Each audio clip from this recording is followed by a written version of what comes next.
everyone and welcome back to DidyToys channel. Today I'd like to make an overview on one of my bestseller patterns, and I also give some extra information about the process of crocheting this bunny. That's my favorite toy indeed.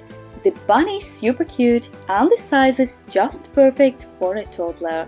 The pattern includes text description, photos of the process, and it also has videos of the moments you may find challenging. As almost all the parts are attached in the process and not sewn at the end, I crochet the legs and the arms first. I decided to use plastic joints this time, that is why I'll need to modify the pattern a bit.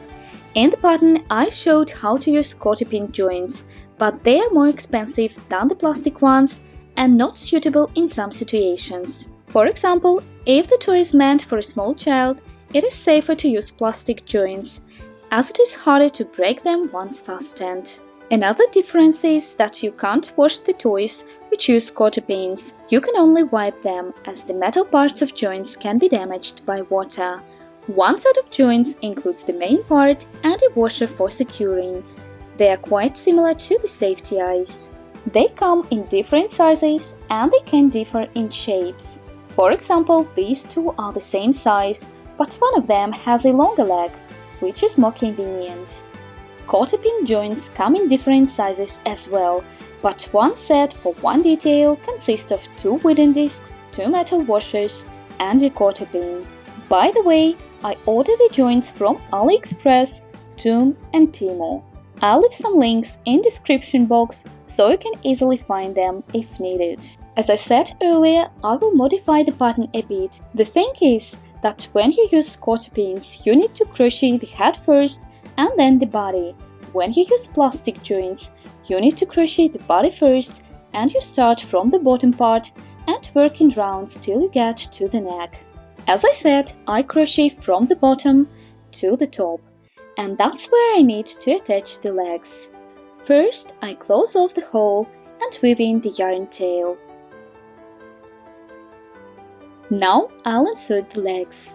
In the pattern, I indicate the exact place I insert them in, which can be really helpful, especially if you are a complete beginner. After the legs are attached, you need to fasten the washers, and that can be a real problem, as plastic joints are not always easy to fasten. There are several ways to do it. I'll just widen the hole using scissors. The legs are attached and I'll just continue crocheting following the pattern. Now we need to stuff the body. There are different types of stuffing. They can differ in colors or structure. I've got 2 types here and you can see the difference. This one is a bit more convenient as it doesn't fall apart in the process. And this one is harder to work with, especially when stuffing small toys. It consists of small parts which I divided easily, which makes it a bit harder to stuff the toy. I'll start stuffing the body, distributing the fiber fill from the center to the sides.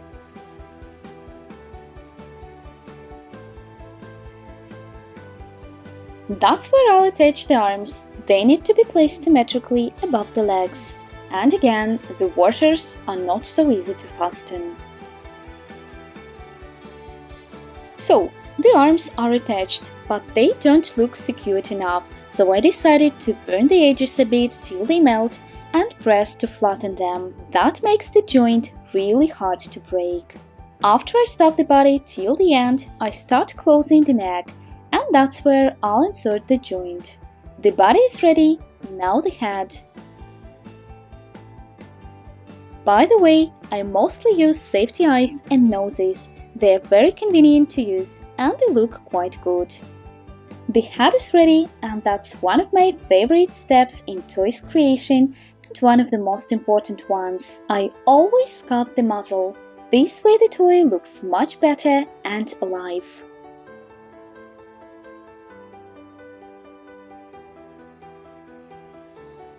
I crochet the ears and the tail at the very end, as these are the only parts you need to sew. The ears are quite long and very soft. And the tail. I also have a dress button suitable for this bunny. You can find it on Etsy and Ravelry as well. This dress is perfect for a toy of about 25-30 centimeters. Anyway, that's all I wanted to share with you today. Hope you found something useful for you. Don't forget to subscribe. See you!